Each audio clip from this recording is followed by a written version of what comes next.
បន្ទាប់ពីយើងធ្វើប្រដាក់ហើយនឹង purchase ហើយយើងចូលដល់ sell đúng không បាទយើងចូលដល់ sell អញ្ចឹងយើងទៅមើលនៅក្នុង SQL របស់យើងសិនបាទយើងមើល SQL របស់យើងសិនតើ sell យើងមានអីខ្លះដើម្បីយើងទៅធ្វើ model ឲ្យត្រូវជាមួយនឹងអីគេ sell បាទអញ្ចឹងឥឡូវយើងទៅមើលនៅក្នុង database របស់ខ្ញុំសិនគឺ103នៅក្នុង table sell បាទកន្លងបាទអញ្ចឹងខ្ញុំមានប៉ុណ្ណឹងអញ្ចឹងនៅក្នុង cell ខ្ញុំត្រូវធ្វើ model មួយសិនបាទអញ្ចឹងដើម្បីធ្វើ model បានអញ្ចឹងខ្ញុំ mouse ស្ដាំនៅលើ model ខ្ញុំយក add ហើយយកពាក្យ class ខ្ញុំដាក់ថា model cell បាទអញ្ចឹងនៅក្នុង model cell មានគេខ្លះមាន public cell id public integer cell id public string product name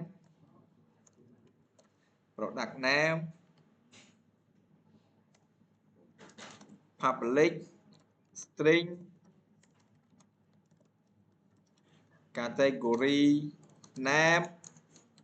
public integer cell price public integer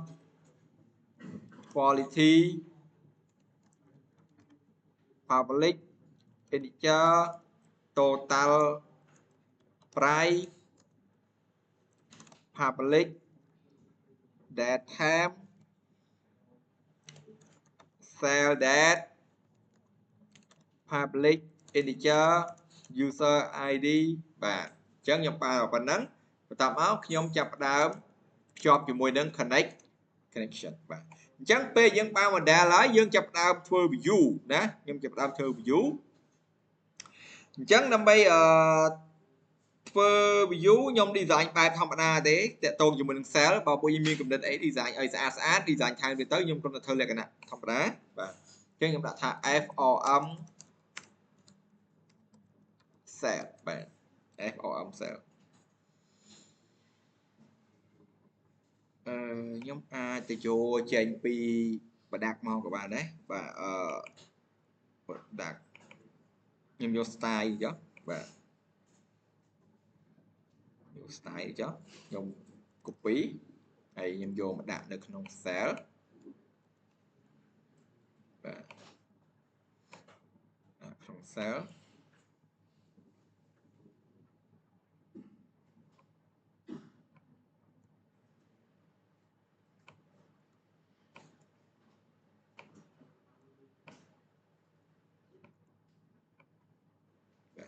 ដាក់នៅក្នុង cell បានសេរីវាទីសិន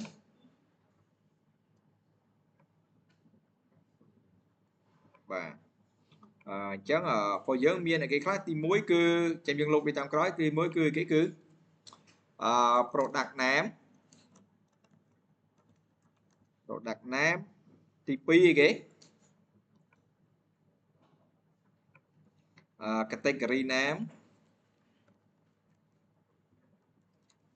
category name ទី3គឺ sale price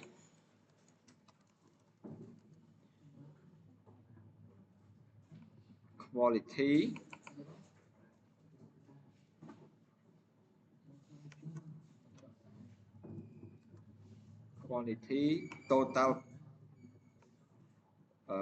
total price load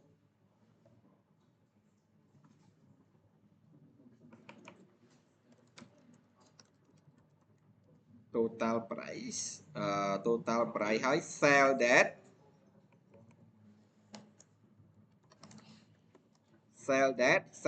ហើយប៉ុណ្ណឹងអត់មាន user id អីទេបាទអញ្ចឹងខ្ញុំ design ទៅប៉ុណ្ណឹងត្រឹម sell date បាទខ្ញុំលុបចោលបាទប៉ុណ្ណឹងបន្ទាប់មកកន្លែង date នេះខ្ញុំប្រើ that time picker ខ្ញុំប្រើ that time picker ខ្ញុំដូរ font បាទប៉ុណ្ណេះ that time picker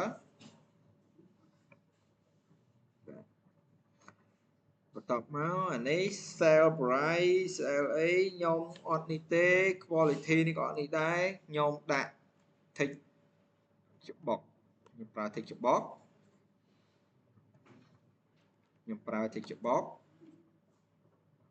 បាទអានេះខ្ញុំអត់ប្រើទេ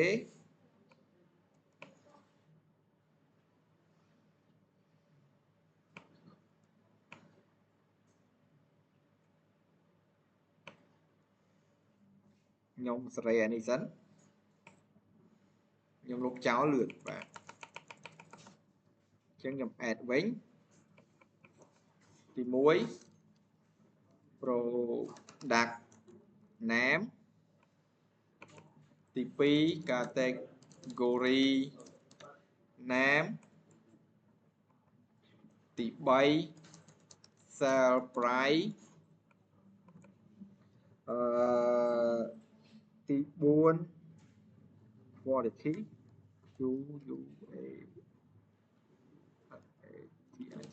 quality ទី5 total price ទី6 sell that បាទ sell that បាទអូខេមកអញ្ចឹងខ្ញុំបានប៉ុណ្ណឹងអញ្ចឹងខ្ញុំឲ្យ Windows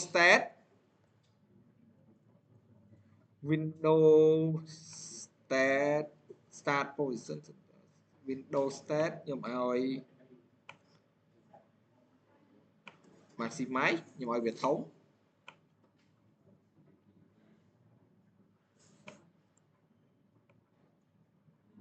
បាទបន្តមកខ្ញុំមានប៊ូតុងប៊ូតុងខ្ញុំប្រើលក្ខណៈចេះ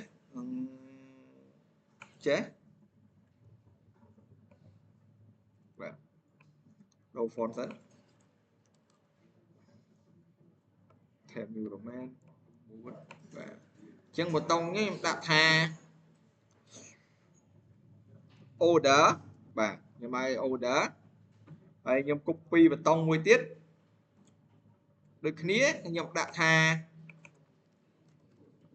payment បាទ payment អញ្ចឹងខ្ញុំដាក់ឈ្មោះវាហើយ btn order btn payment អញ្ចឹងដាក់ឈ្មោះនេះហើយសិន txt product name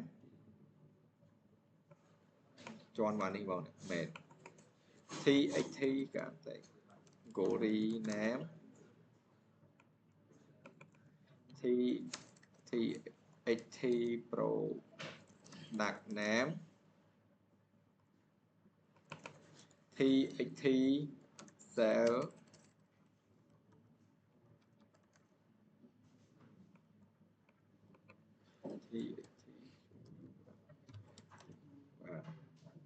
txt total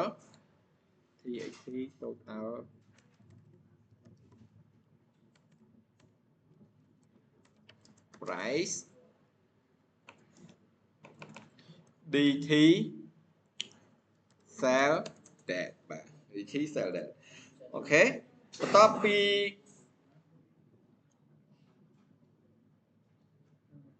បានប៉ុណ្ណឹងហើយ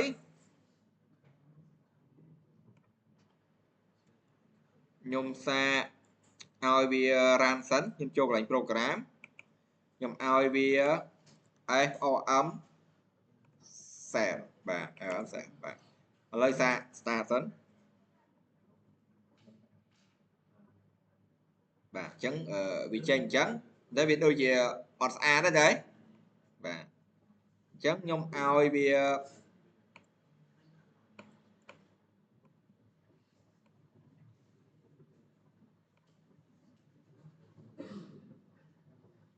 cell cell ចឹងខ្ញុំឲ្យអានេះកលប៉ុណ្ណេះ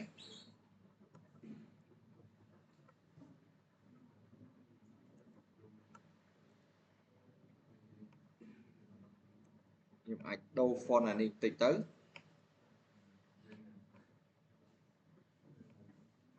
បាទ18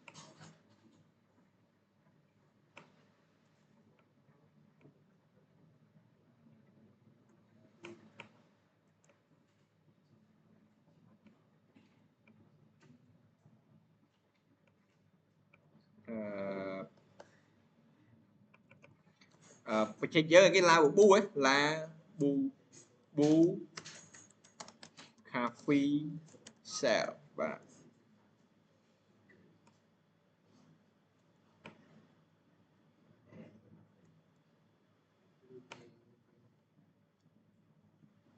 អូខេនៅតិចទៀតខ្ញុំខ្ជិលសេរីច្រើនខ្ញុំថែភាសាវិរៀងវៃបាទអូខេប៉ុណ្ណេះបាទ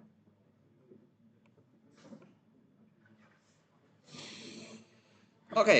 បន្ទាប់ពីយើងធ្វើការ design វារួចកន្លែងនេះ product name ខុសខ្ញុំអានេះគួរតែប្រើ combo box មួយ combo box មួយ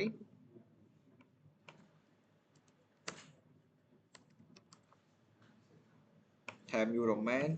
14បាទខ្ញុំទាញវានេះមកបាទអញ្ចឹងខ្ញុំដាក់ថា CB Pro Dark Name បាទអូខេបន្ទាប់ពីបានប៉ុណ្ណឹងយើងចាប់ផ្ដើមធ្វើវាយើងមានប៉ុណ្្នឹងហើយយើងចង់បង្ហាញ product ទៅហ៎អញ្ចឹងអ្វីដែលយើងមានស្រាប់យើងយកមកប្រើមកយើងមិនចាំបាច់ធ្វើច្រើនដងទេបាទអញ្ចឹងនៅក្នុង product យើងមិនធ្លាប់ហៅproduct ណាម្ដងទេបាទនៅក្នុងសំទោសនៅក្នុង purchase បាទនៅក្នុង purchase យើងមាន product name ទេបាទអញ្ចឹងយើងទៅចូល controller for purchase មកអាណាដែលយើងមានស្រាប់យើងអាច copy វាបានបាទនេះ load product អញ្ចឹងយក product មកបាទអញ្ចឹងយើងយកមកដាក់នៅក្នុងអីគេ controller របស់ cell បាទអញ្ចឹងខ្ញុំបង្កើត controller មួយមក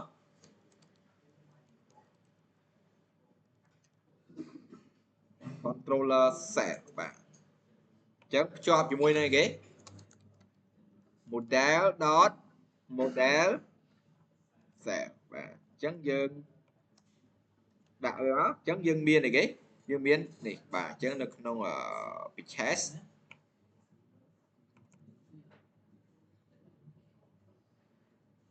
ណា cell ណា product នេះអានេះ product អញ្ចឹងយើង copy ឲ្យ view product នេះមកយើងយកមកដាក់នៅក្នុងអី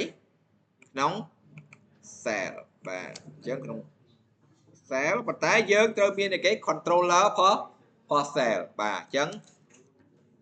controller cell my cell ស្មើ new controller cell បាទអញ្ចឹងកន្លែងទៅអីគេCB DUCT product name បាទអានេះគឺ my cell CB product name CB product name CB product name អានេះគឺជាអីគេ my cell បាទអញ្ចឹងយើងយកអីគេយកអានេះមកដាក់នៅបាទហើយនេះបាទចាឥឡូវយើងសាក view មើលមើល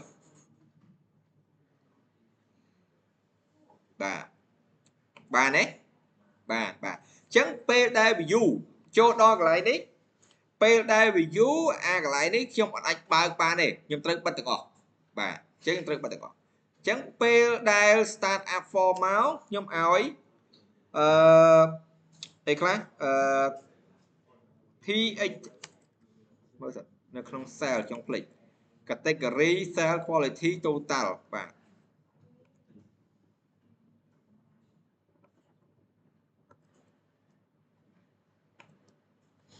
T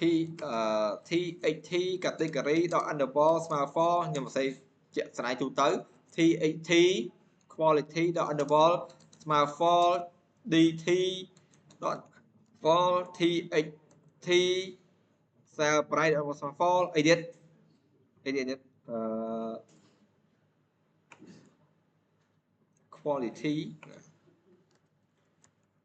quality dot underball small for BTN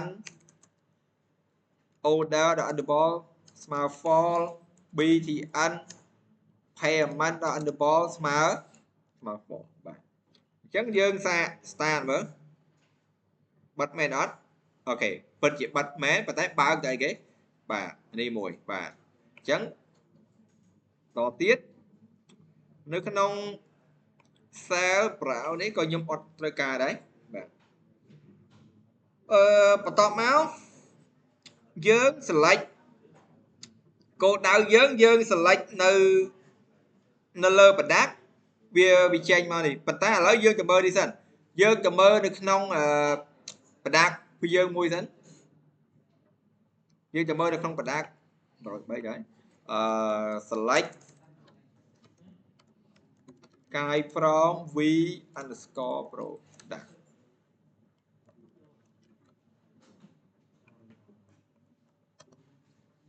v ប្រដាប់បាទចឹងប្រដាប់យើងមាន category មាន supplier មាន company មាន unit price មានអីចឹងយើងមានអស់ហើយក្នុងនេះវាប្រដាប់យើងមានអស់ហើយដែរចឹងយើងយកវាមកប្រើត្រូវជាមួយនឹងអតិន័យរបស់យើងហើយត្រូវនេះគឺជាគុណសម្បត្តិដែលយើងយក view ចងតែម្ដងយើងមិនបាច់ខលហៅច្រើនដងអូខេបាទអញ្ចឹងយើងចាប់ផ្ដើមសរសេរនៅក្នុងនេះយើងសរសេរនៅក្នុងអីគេ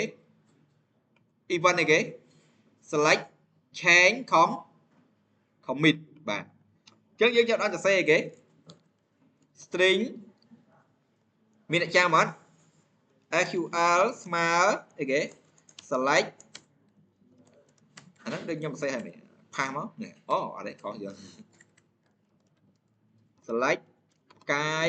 from បាទ v product where product ID ពួកយើង get តាម product ID ទៅឯង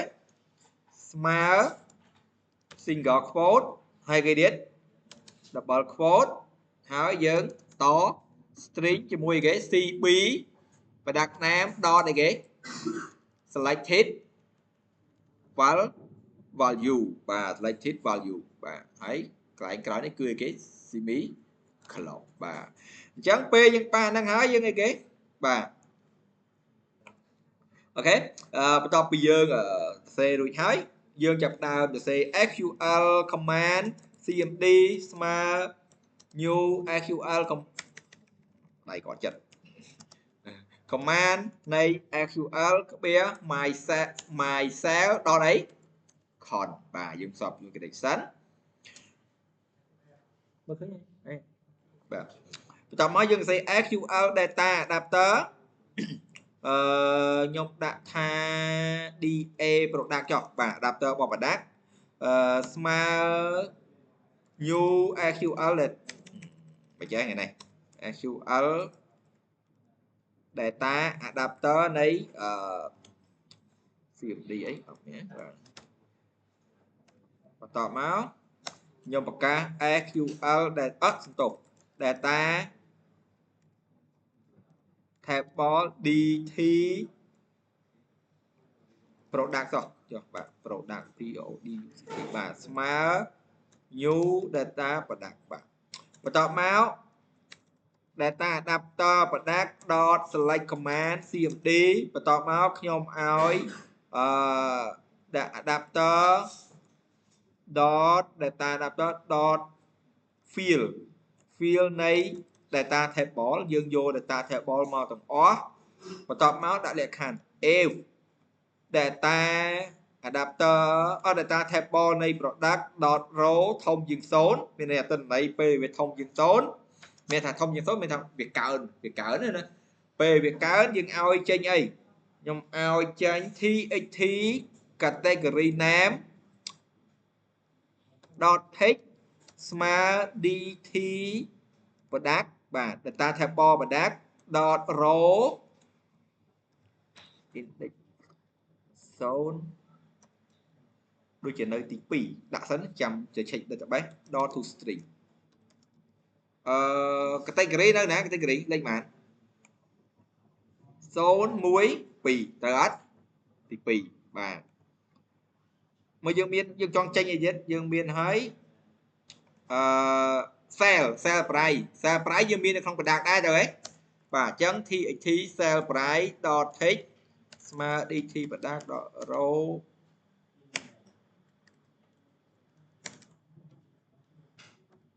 0 cell ទីម៉ានចាំអត់ cell ទីម៉ាន cell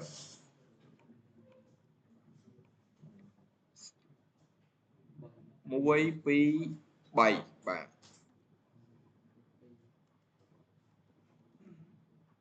cell ហេសំទោសមែនទី3នៅនេះរាប់ view ទៅរាប់នៅក្នុងនោះមិនត្រូវ1 0 1 0 1 2 3 4 5 6 6ណាបាទទីម៉ានទី6បាទទី6បន្តមកមើលមានយើងបង្ហាញអីទៀតយើងមាន cell អា quality នេះអត់ទេ total price ក៏អត់ដែរ cell date ក៏អត់ដែរបាទនេះមានរូបភាពមួយយើងចង់ select មកឲ្យវារូបភាពណាប៉ុន្តែយើងមើល view សិនមានរូបភាពអត់អូខេ view យើងមានរូបភាពអូខេបាទ view យើងមានរូបភាពអញ្ចឹងយើងត្រូវសរសេរមិនឲ្យវាអីគេចេញរូបភាពអញ្ចឹងយើងប្រកាសមកចាំ call ហៅរូបភាពជា array var image data ស្មើយើងបោះ data table នៃ product dot row ទី7ស្អីអានេះវាអូតូទេកុំព្យូទ័រទុកចិត្តវាពេក0 1 2 3 4 5 6 7 8 9បាទពីទូទៅយកវាអូតូទេ error ពេញភូមិលើហើយបាទវាអូតូដោយសារឥឡូវ6វាអូតូឲ្យបាទហ្នឹងប្រយ័ត្នតែវាយអត់មើលអាហ្នឹង error បាទវាឆ្លាតប៉ិនឆ្លាតពេក9 as by ខ្ញុំឲ្យវាជា by if image data បើយើងឲ្យវា copy null ពេលណាវា copy null បាទ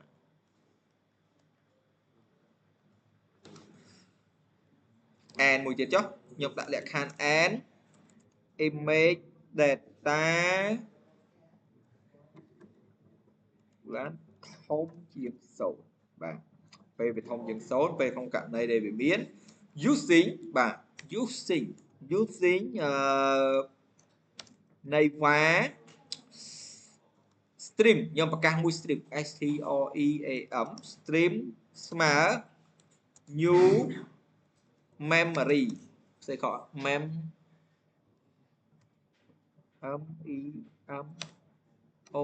memory stream នេះ memory stream ផ្សេងមកខ memory stream នៃ image data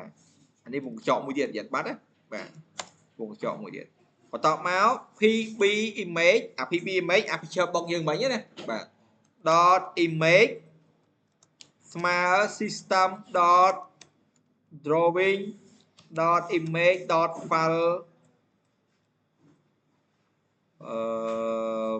image from stream នៃ stream អូខេ stream នៃ stream បាទនៃ stream នៃ stream សាកសិនselect abc អញ error អីគេ error កន្លែង product SQL data adapter field នៃ dt product view product invalid object name v product មិនអត់ស្គាល់ v product view product v product ឯង cho mơ thân sẽ có V product miền S và sẽ có những tập bài nó ngon vì nè chúng ta không biết nào ở là bao nhiêu đây là phang nhưng tập phang phim cao về copy phim cao ngon đi mà cái chanh nhỉ Vital đấy khác cả ABC nè tờ lay pram pon đó để đồ trong chuyện sẽ string và cái mặt tinh string đã string pi pon đó và chẳng p đây là like hỏi p like hỏi à quality nè chỉ luôn cái thông tin đó và chẳng p là cái like hỏi a quality sẽ hàng cáo và chẳng txt quality dot underbar smart true txt quality dot text smart sold cho em xóa sold xong là tại smart mũi mách mà nhâm đại smart mũi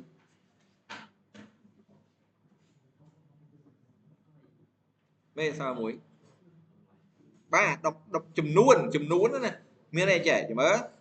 p là dân select thì máu dân mình sting đấy sting nè vì smart mũi tôi mình tích không đá cái đá tinh chỉ nuôn số này cái tinh chỉ nuôn mũi ơi và chắc ba chỉ nuôn mũi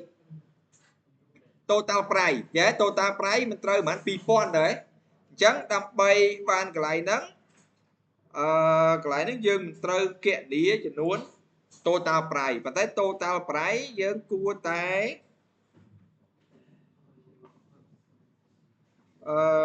យើងគួរតែម៉េចយើងគួរតែឥឡូវគិតមើល total price បើស្មើ1យើងឲ្យ total price ស្មើនឹង txt total price dot text ស្មើនឹង txt total price dot text ខ្ញុំធ្វើយ៉ាងបណ្ដោយគុណជាមួយនឹង txt sell price dot text ទៅយើងបានអត់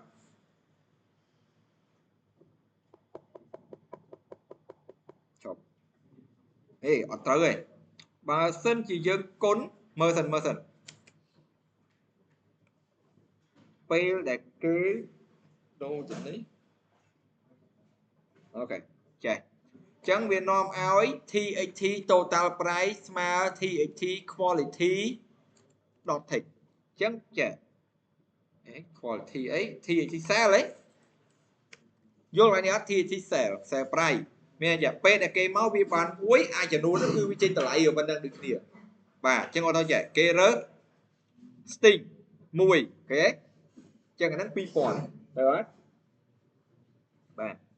2000អញ្ចឹងពេលដែលគេរើស ABC 5អានេះក៏5000ឬ5000ដែរព្រោះមួយទៅអត់បាទតែដល់ពេលដែលគេត្រូវកំង2វាមិនត្រូវដូរណាបាទអញ្ចឹងយើងត្រូវដូរវាជាងដូរនៅក្នុងអីយើងដូរនៅក្នុង cell នេះយើងដូរនៅក្នុង quality នៅក្នុងអីគេ tick change ជាយើងប្រកាសមក integer quality cell total បាទអញ្ចឹង quality ស្មើនៃ txt quality តិចបាទ cell ស្មើ txt cell total ស្មើ quality គុណជាមួយនឹង cell អញ្ចឹងពេលដែលហើយ txt total dot text ស្មើអីអត់ទៅ quality txt total dot text ស្មើ total dot to string បាទសាកមកសិនពេលដែលយើងរើស ABC វា5000ទៅហ៎យើងគេទិញ3ដងបោះ3កំប៉ុងដាក់បាច់ត្រូវអត់15000ពេលដែលគេលុបវិញ error ខែបាទអញ្ចឹងពេលដែលគេលុបវិញ error យើងត្រូវចេះអីយើងត្រូវចេះទុក error កន្លែងហ្នឹងគឺទុក error កន្លែងហ្នឹងគឺ try catch មើលសាក់គិតពេលដែលគេលុបកន្លែងហ្នឹង លុបបាច់ txt quality dot text ស្មើខ្ញុំឲ្យវាស្មើ0 to string x ស្មើ1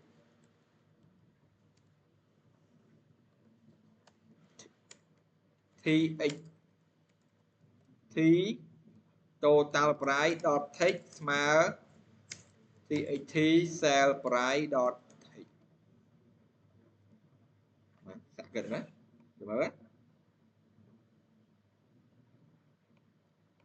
5000 ដែរ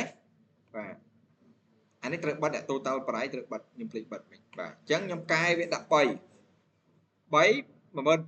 ត្រូវអត់15000បើខ្ញុំលុបបញ្ចោលបាច់គេអានេះស្មើ1វិញគេអត់ដោយសារវាអត់អាចឲ្យវាស្មើ0ហើយគាត់ច្រឡំ order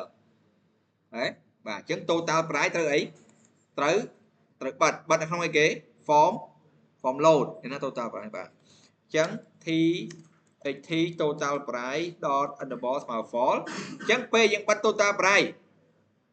ពេលដែលយើងចុចបើកនេះយល់មើលកន្លែងនេះទៅធ្វើអីទៀតពេលដែលយើង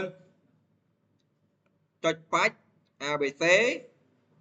យើងត្រូវ command ទៅហីអញ្ចឹង ai គេ btn order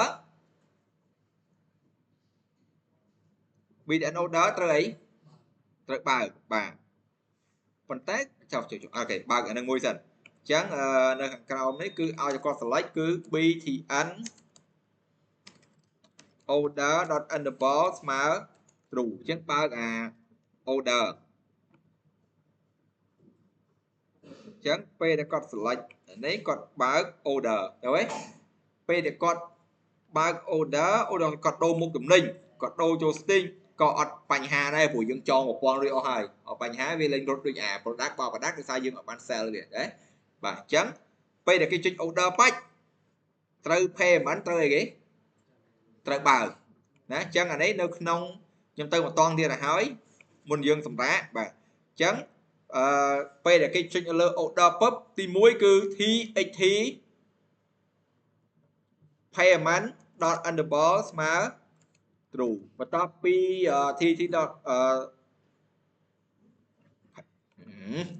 btn payment បន្ទាប់មកពេលដែលចុចហើយគឺ btn order.underbar ស្មើ false វិញត្រូវអត់បាទបន្ទាប់មក txt category dot clear txt quality dot clear txt sell price dot clear txt total price dot clear អីទៀត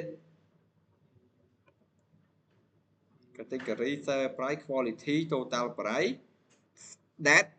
that clear អត់នេះអីព្រោះលក់ថ្ងៃនឹងបិទតាមពីដើមមកយើងបាច់តែ clear អីគេយកថ្ងៃនឹងជាក់ស្ដែងពីលក់ថ្ងៃជាក់ស្ដែងណាអញ្ចឹងព្រោះថ្ងៃលក់មិនដាក់ថ្ងៃក្រោយលក់ទេបាទអញ្ចឹងដល់ពេលគេរើសមកsting អញ្ចឹងអត់ឲ្យដូរបិទបាត់អាចថ្ងៃនេះដូរលក់ថ្ងៃស្អែកមិនកាត់បាទបិទនៅ form load បាទអញ្ចឹងយើង order មកនេះអញ្ចឹងពេល click quality មួយអត់តាន់បានបិទគេ quality txt quality dot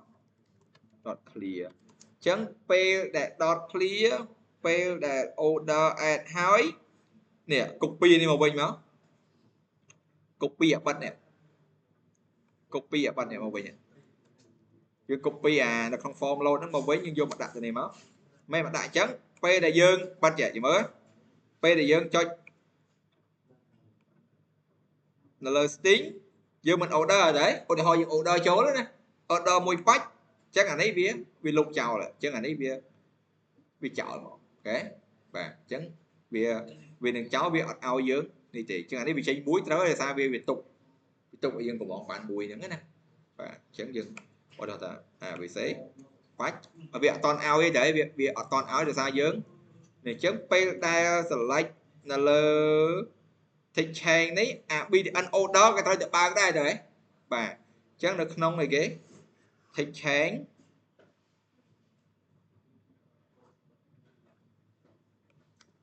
BTN order order ដល់ interval ស្មើ true បាទអញ្ចឹងតិចទៀតហ្នឹងបាទសុំតិចទៀតអញ្ចឹងពេលដែលយើងចុចនៅលើនេះបាច់នេះ order ក៏បើកដោយសារយើងកំងមកប៉ុណ្ណឹងគឺយើង order ទៅអញ្ចឹងពេល order វានឹងធ្លាក់ចូល data grid ពេលយើងសរសេរបន្តប៉ុន្តែអានេះវានឹង clear ចោលទាំងអស់វាអត់ឲ្យយើងចុចទេគឺយើងចុចបានតែអីគេតែនេះទេគេ order តអានេះគឺលក្ខខណ្ឌប៉ុណ្ណឹងណា